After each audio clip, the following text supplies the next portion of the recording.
না, এটা একেবারে হচ্ছে মানে যেটা ওই যে ছিনতাইকারী বা ডাকাত চক্র, এর সাথে অন্য কোনো রকম আমরা কোনো কিছু পাইনি। এটা নিজস্ব স্বার্থে এরা বিভিন্ন সময় দেখা গেলো জেলে থাকার কারণে বা একসাথে জেলে থাকছে, বা একই এলাকার কিছু লোকজন, খারাপ লোকজন যারা ঢাকাতে এসে অবস্থান করতেছে, এলাকায় হয়তো তাদের সম্পর্কে খোঁজ নিলে জানা যাবে তারা একেবারে ওই যে ওই চুরি ছিনতাইয়ের সাথে সম্পৃক্ততা ছিল। তো এরাই কিন্তু একসাথে হয়ে এই কাজগুলো করতেছে, এর সাথে কোনো রাজনীতি বা অন্য কোনো সম্পর্ক আমি পাই নাই এখনো পর্যন্ত। এর আগে যেটা আমরা বেশ কয়েকটা ঘটনায় আমার এলাকায় যেটা দেখেছি, যেটা ধানমন্ডি এলাকায় বা ওই যে মোহাম্মদপুরে কিছু ঘটলো, যেটা আমরা নিয়ে কাজ করেছিলাম।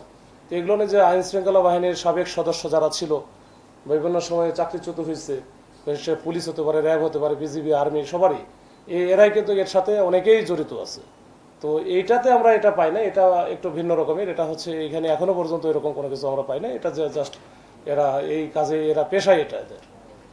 এখন আমি মূল হোতাটা আমি বলি, মূল হোতার যেগুলো আছে যে মিন্টু হালদার, এবং এর সাথে আরেকজন আছে, ওই দুইটা হালদার আছে, নির্মল হালদার, এগুলো মোটামুটি সমন্বয় করে। তবে মূল যেটা এদের এদের হচ্ছে 4-5টা গ্রুপ, এই চক্রের 4-5টা গ্রুপ আলাদা আলাদা কাজ করে এবং মাঝে মাঝে একত্রিত হয়ে কাজ করে। এটা যখন যেটা সময় প্রয়োজন এরা করে আর কি। এদের সমন্বয়ক যারা ছিল, যে আছে, তাকে আইডেন্টিফাইড কিন্তু এখনো পর্যন্ত আমরা ধরতে পারি না। তবে ওটা আমাদের ইয়েতে আছে, পারবো ইনশাল্লাহ। 4-5টা গ্রুপ সক্রিয় আছে। 4-5টা বলা যাবে না, এরা 4-5টা গ্রুপে ভাগ হয়ে মাঝে মাঝে এক একটা গ্রুপে এরা 7-8 জন থাকে। এক একটা গ্রুপে 7-8 জন থাকে।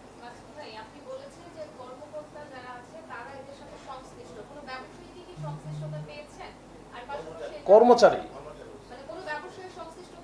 আচ্ছা, যারা ব্যবসা করে, আসলে যে ব্যবসায়ী তো ভিকটিম হচ্ছে ব্যবসায়ী, বা ব্যবসায়ের সাথে যারা হয়তো ব্যবসায় প্রতিনিধি যে আছে সে ভিকটিম হচ্ছে। এখন ব্যবসা করতেছে, মনে করেন যে এই বসুন্ধরা কনভেনশন সেন্টারে যে ব্যবসায়িক প্রতিষ্ঠান, তার কোনো একটা প্রতিনিধিকে ঘরে পাঠাচ্ছে। এখন সেই ব্যবসায়ী তো আর এটা নিশ্চয়ই তারই তো জিনিসপত্র, মালামাল তার। এইটা হয়তো বা যে ওই যে এই যাকে পাঠালো সে হয়তো দু একটা জায়গায় থাকতে পারে, আমি জানি না। তবে আমরা এখন পর্যন্ত যেটা আমরা পাইছি, যেটা ওই কর্মচারীগুলো এই তথ্যগুলো দিচ্ছে, আর অন্য কোনো কাজ না, কাজ একটা, সেটা হচ্ছে তথ্যগুলো দেওয়া।